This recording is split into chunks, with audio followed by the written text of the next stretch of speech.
নমস্কার বন্ধুরা, মনোজ পাল মোটিভেশন চ্যানেলে আপনাদেরকে স্বাগত।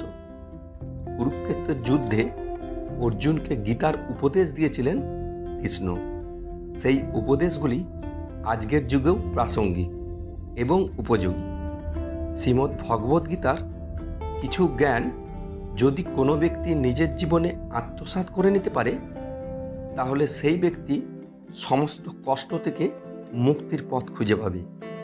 এর ফলে অবসাদমুক্ত জীবনযাপন করতে পারবে ব্যক্তি।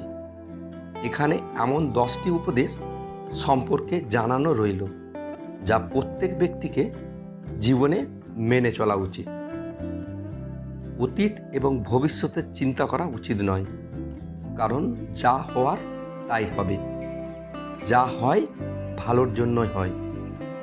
তাই অতীত ও ভবিষ্যতের চিন্তা ছেড়ে বর্তমানে বাঁচতে শেখা উচিত।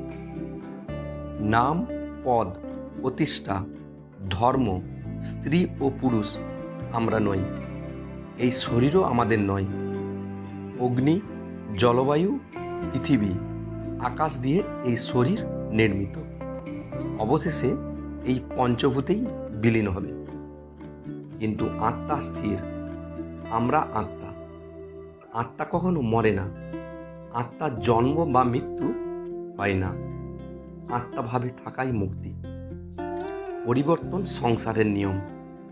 এখানে সমস্ত কিছুই পরিবর্তনশীল। তাই সুখ, দুঃখ, লাভ, ক্ষতি, জয়, পরাজয়, মান, অপমান ইত্যাদির মধ্যে একটি স্থানে অবস্থিত থেকে জীবন উপভোগ করা উচিত।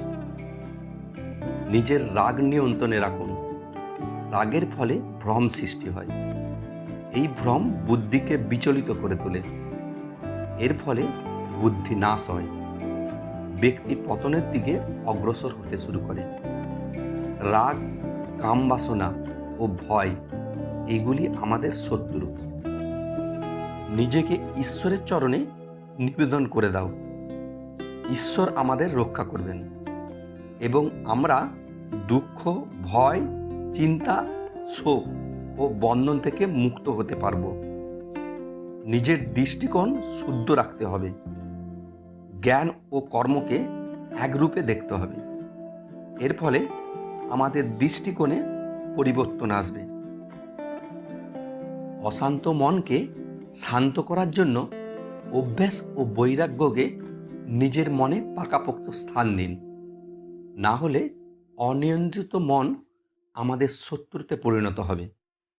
আমরা যে কর্মই করি না কেন, তার ফল আমাদের ভোগ করতে হয়। তাই কর্ম করার আগে বিচার করা উচিত। অন্য কারো কাজ পূর্ণ করার চেয়ে ভালো নিজের কাজ করুন। অপূর্ণ হলেও ব্যক্তিকে নিজের কাজই করা উচিত। সকলের প্রতি মমতা, সমস্ত কাজে কুশলতা ও দুঃখরূপী সংসার থেকে বিয়োগের নামই যোগ। তো এই পর্যন্ত। কমেন্টে অবশ্যই জয় শ্রীকৃষ্ণ এবং রাধে রাধে লিখুন এবং সাবস্ক্রাইব করে আমার পাশে থাকুন। দেখা হচ্ছে পরবর্তী ভিডিওতে। আপনারা সবাই ভালো থাকবেন। ধন্যবাদ।